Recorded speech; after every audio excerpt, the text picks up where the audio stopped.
Americans, my gorgeous black men and women in America, I just want to say you guys are so fucking resilient. It's so shameful how dishonest our history books are about what happened in this country, what happened to black Americans, how we treated people, and how this country came to be. It is so shameful.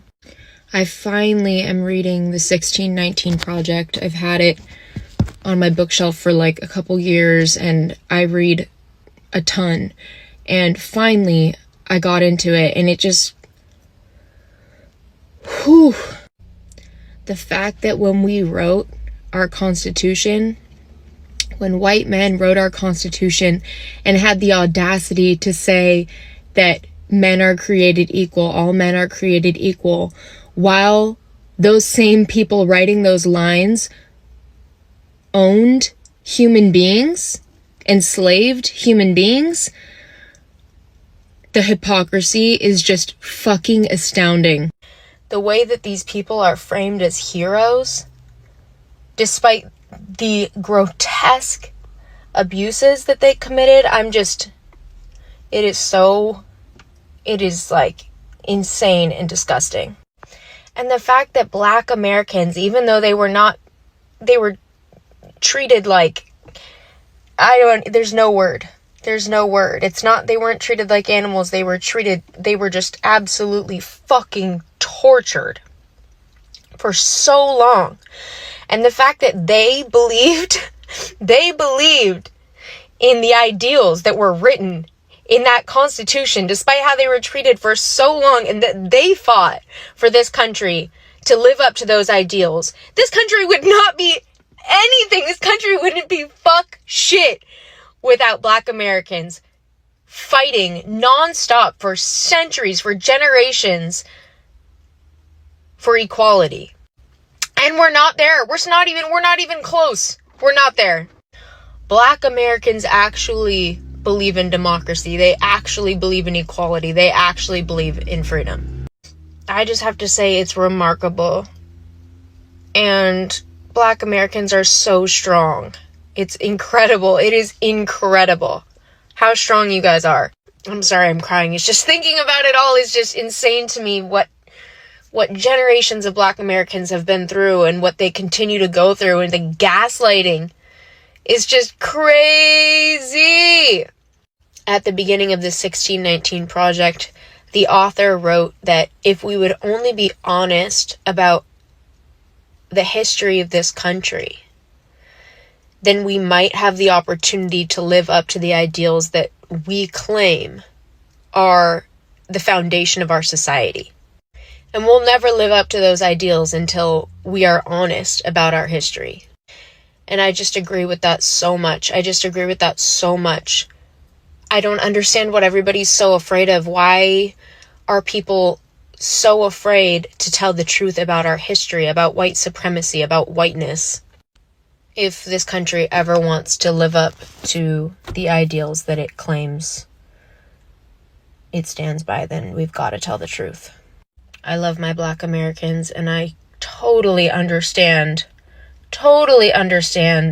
the anger and the helplessness and the frustration and just anything and everything y'all feel like. I totally understand. I don't understand from personal experience, obviously, but I understand just thinking about it, conceptualizing it, considering what you guys have been through for so long and how that would make me feel. Anyways, if anybody has any more book recommendations written by black Americans, talking about the real honest history of America, talking about racism, talking about feminism, just honestly, fantasy books, fiction novels, anything written by black Americans, I want to consume as much as possible. Of course, I'm going to go look stuff up on my own, and I have lots of books on my bookshelf already, but just if anything's ever, really landed with anybody watching this that they would consider like mandatory reading, please let me know, because I will jump on it immediately. My first grade teacher, Mrs. Curran, came into the classroom and told us that John F. Kennedy, our president, that everyone was so proud of, had been killed. We couldn't believe our teacher was crying. But everybody cried that week. I was part of the first generation to have all of the news fed on TV in our living rooms. So we saw the marches under threat from police. We saw the fire hoses slamming the bodies against the walls. But there were very few black people in our town, so I didn't see these white on black atrocities firsthand. I was an impressionable child of about 11 when Martin Luther King was murdered. I was raised to believe that white people were the good guys, so none of this added up. Why were white people doing such bad stuff? I saw them sick attack dogs on black people in the streets, throw them in jail, hang them from trees for God's sake, although Mom tried to protect us from that. But it was there, it was in the world, it was around us. People marched through a gauntlet of policemen with clubs. Weren't the police supposed to be there to protect people? Many years later, I became friends with Reverend Dwight Brown. He was a white Unitarian Universalist minister who marched with Dr. King at Selma. He told me about walking beside a woman whose arm had been broken the day before by the police. This brave woman insisted on marching at Selma anyway, and I'm sorry that I don't remember her name. He and another man flanked her the whole way to protect her from the police that were standing there with clubs. So there were a few good white men, but why so few? I had been fed all the right moral messages, red and yellow, black and white, Jesus, It wasn't until my family moved to New Orleans at age 13 that the contradictions in what people said and what people did became really clear. I had been fed all the right moral, verbal messages, but I hadn't seen the wrongs up close. So I believed what I was told until these questions turned into gigantic red flags. Here's the message white people were told. Rich and powerful people are the real good guys. They do the heavy lifting in our culture. Now, nobody said that outright to us. They just showed us you're supposed to think the rich and powerful are cool and to fawn over them. Ordinary white people are part of the powerful team, but we don't have to do anything. We can leave that up to the rich people. All we have to do is be comfortable.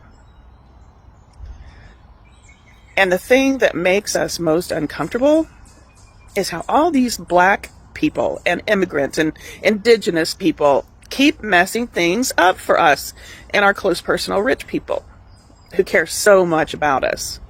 We would be so much better off, we were told, so much more comfortable, if not for them. So white people vote for the interests of the rich and powerful without noticing how their real interests are actually being trashed by the rich and powerful. The civil rights movement made legal changes possible, but it also triggered deep resentment. Every step forward for Black Americans was treated as a loss by white Americans, and that resentment never went away. It always went back to the same thing. Powerful people convincing the white masses that they're on the same team, and then pointing the finger of blame at black people, at indigenous people, at women, at gay people, anyone who also had no power and could be scapegoated. That is the history and the foundation of America. Nixon used law and order to signal which side he was on. Black people were just lawbreakers. Reagan targeted black mothers with that welfare queen myth, while at the same time convincing white folks that trickle-downonomics would help them. It never did. It can't. It cannot work. Bush flooded black communities with those crack-era drug crackdown policies, and each generation of reframing reality added to the myth of white superiority in the minds of white people. So what I'm saying here is that white people are the ones that have been snowed through all of this. Trump said all that out loud, and millions of white people in the United States were ready to hear him. They cheered as our country crumbled under the weight of centuries of smoke and mirrors. White people deserve to be comfortable. People of color cause all our problems, and none of that is true. One share shows you care about setting the record straight. Next time, get curious. We'll talk about the Equal Rights Amendment, the Vietnam War, and how protesting itself became the enemy in the eyes of those who wanted more control. Have a good one.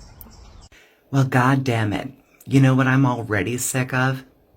It's people saying finally some action because those protests didn't do shit. If 8 million people showing up to protest didn't mean anything, then why did all the major news organizations make sure that you didn't see it? Because here's the thing, people. Your opponent is never going to tell you that your strategy is working. But they don't have to, because they will tell you with what they do. Because the major news networks aren't suppressing the footage of the protests for no reason. Because they don't want you to know that what you're doing is effective. They need to promote the narrative that protesting doesn't do anything, when in reality, every person who has set a warehouse fire or thrown a brick understands that they have at least 8 million marchers on their side. Don't tell me that's meaningless. It's not. It's just in their best interest that you think it's meaningless.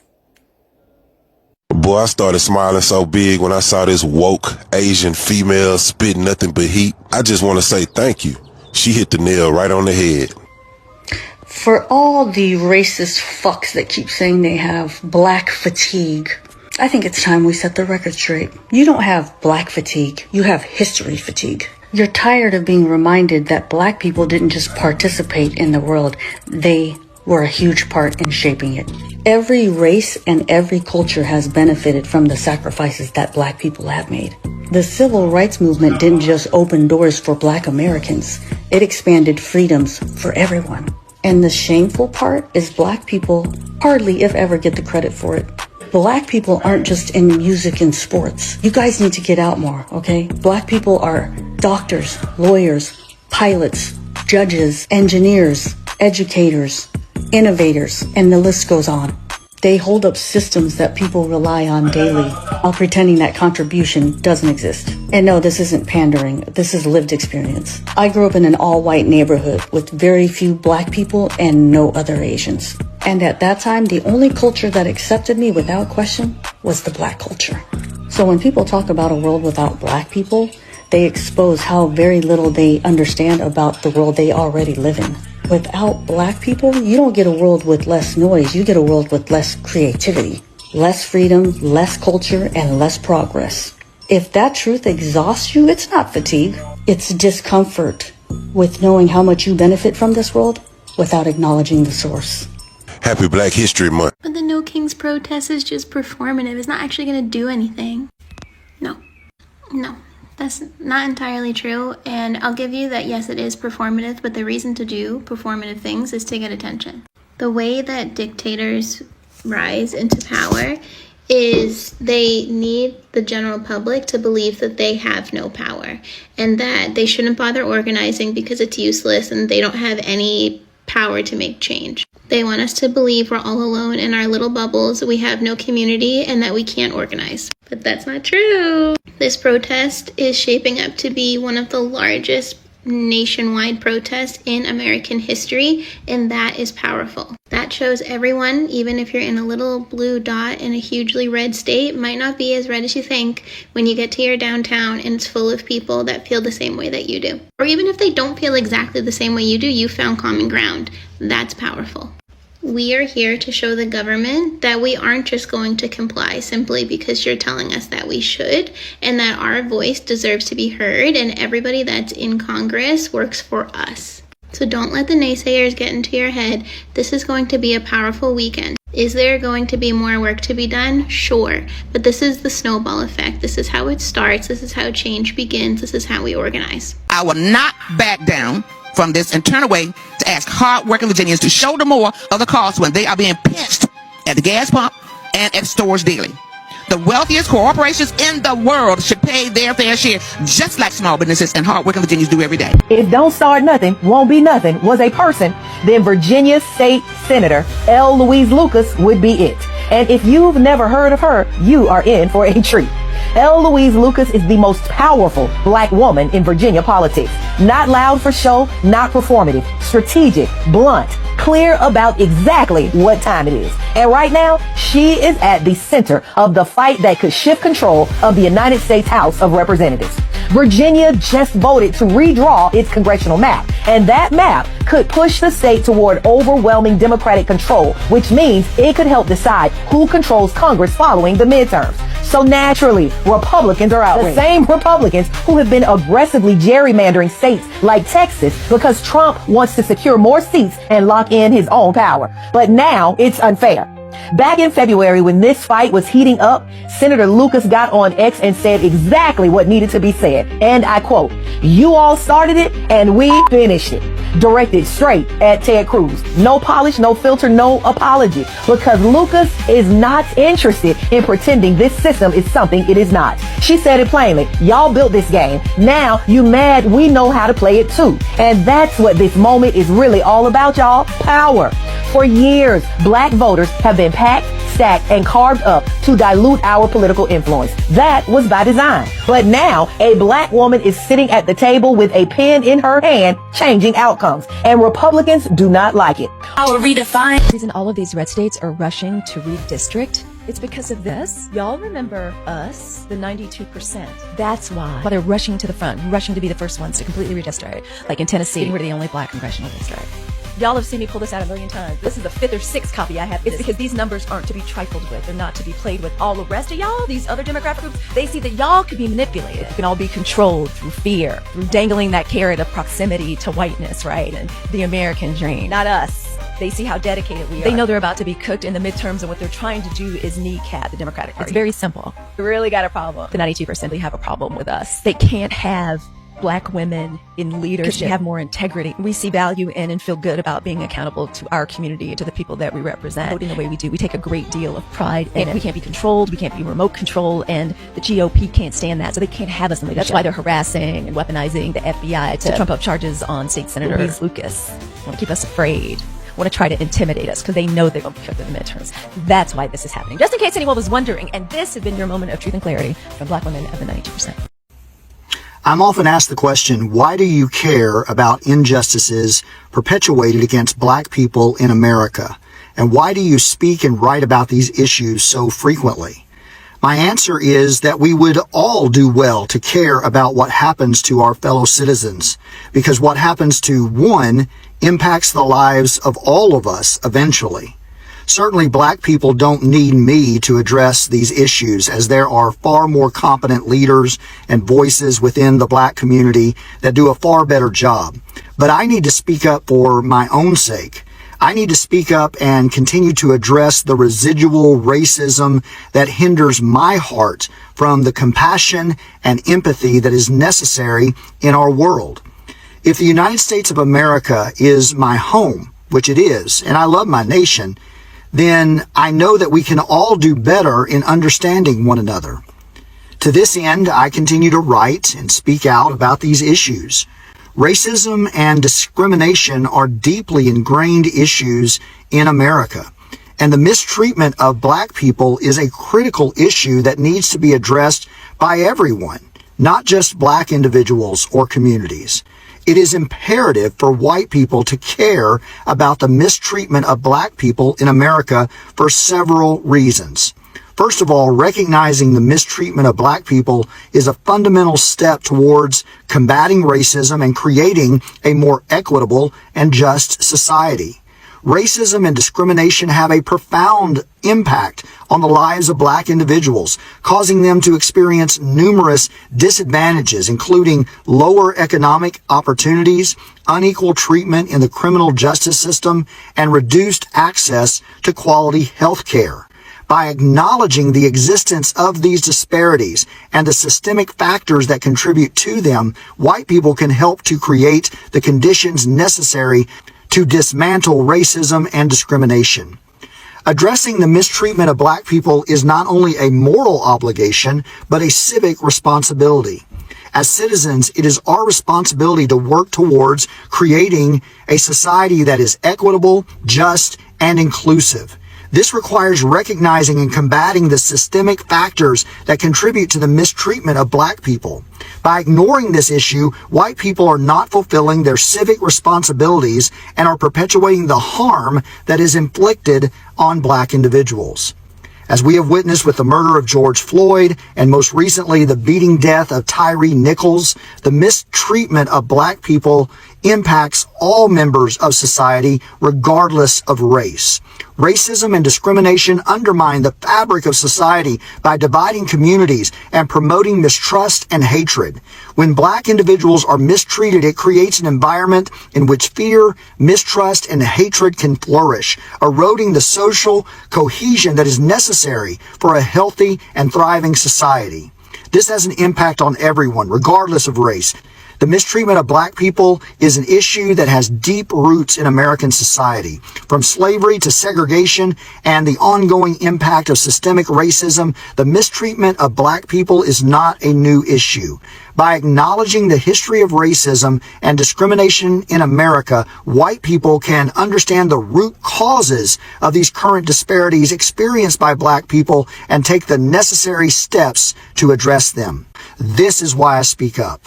Won't you join? No, Obama was not a perfect president. But you know what? He never goddamn embarrassed me. Cool, calm, collected, poised, educated, intelligent. Like, oh, I miss my man.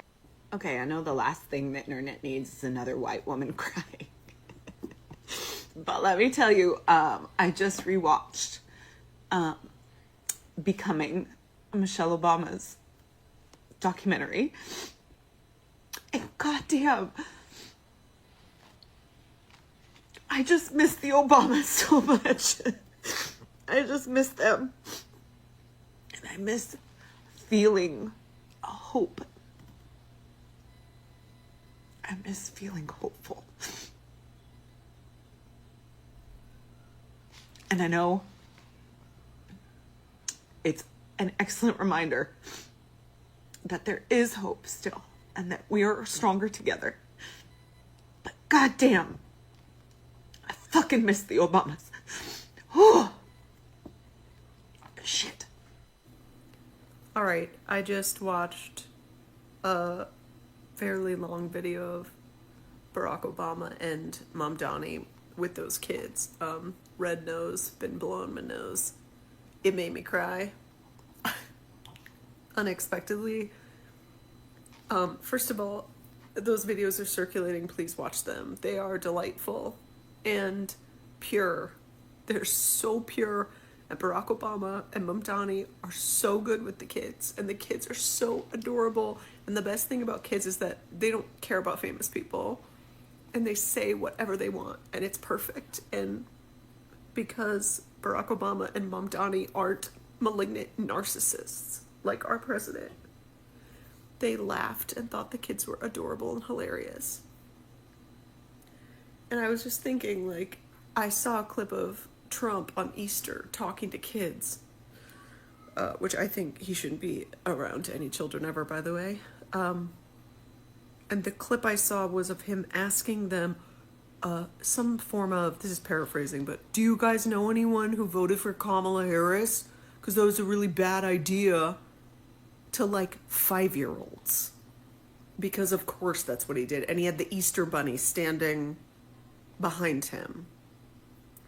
Anyway, this video made me cry because I have forgotten what it is like to have leadership that behaves like Barack and Mom Donnie did in this video with children.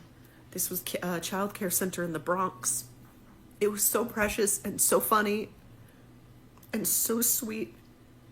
And it was how leaders should behave in situations like that.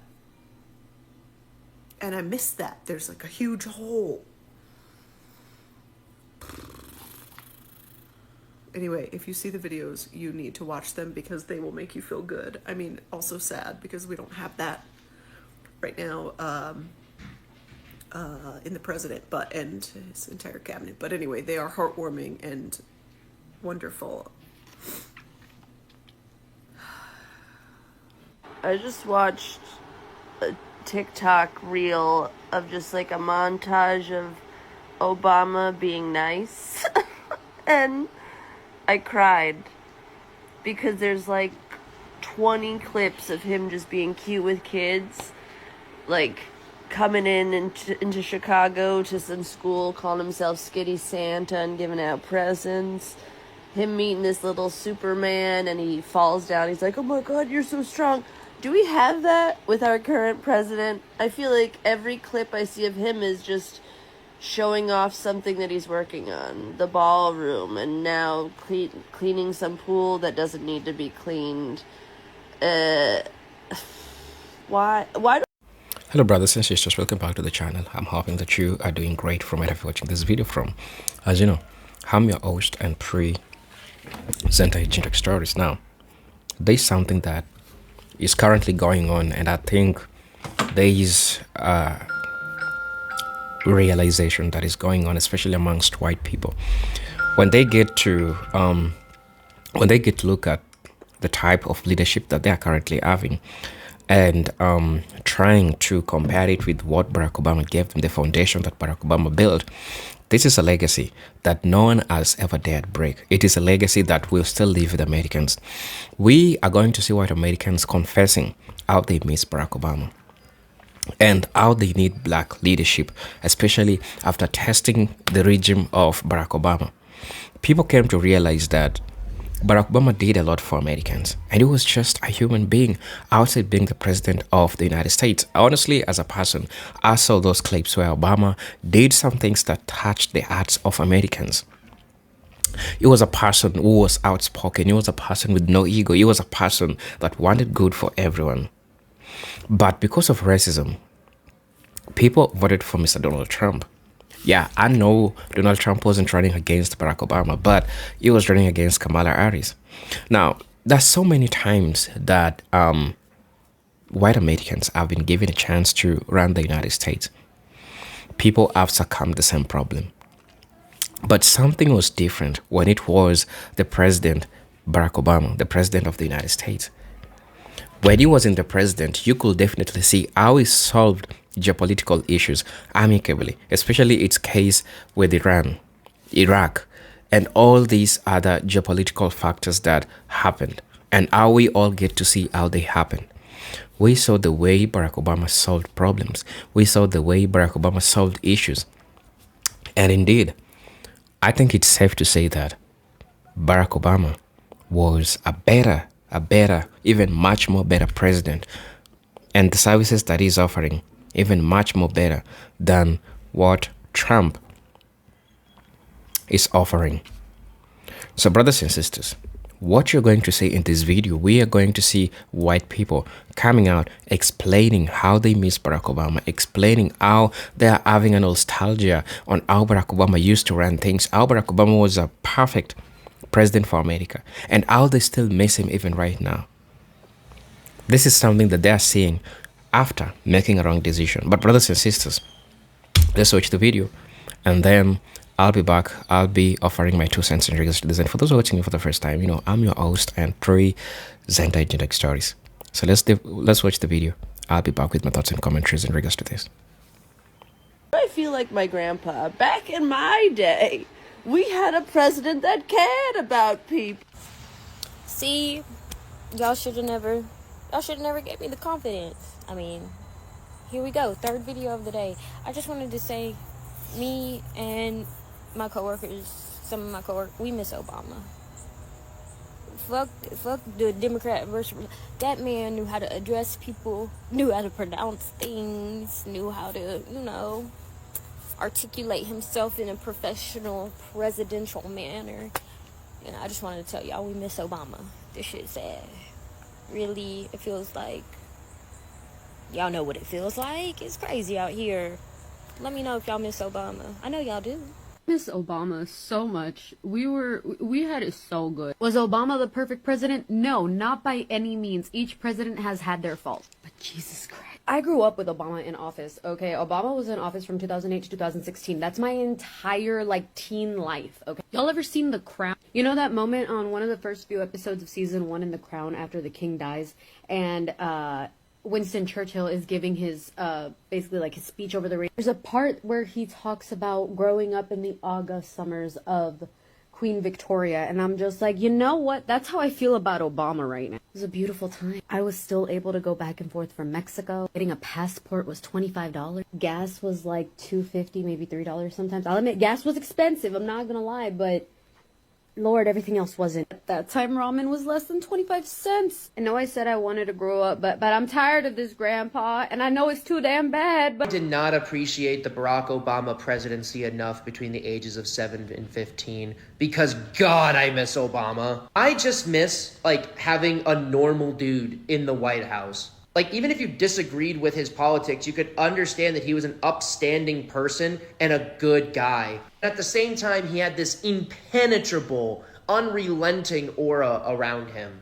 Yeah, he was the commander-in-chief sometimes, but other times he was just Barack. Rewatching a lot of old clips, I miss when presidents were just normal people. Do you want to know what I miss equally as much as the Barack Obama presidency? Michelle Obama in the White House. God, dude, I miss Michelle. The first ladies, as far as I know, are not obligated to actually do anything, but every first lady before Melania was doing shit. But Michelle, she was doing the most. She was catching heat from some of the most far-right politicians out there because she said kids should eat healthier meals. Now we haven't had a baddie in the White House since 2016, and it absolutely shows. What the hell has Melania Trump actually done? For real, though. Every time she's on camera and she speaks, it looks like it's painful for her to do so. Michelle here was out on iCarly and doing promos for the Penguins of Madagascar like a regular person. Meanwhile, Melania can't even say the word pickles.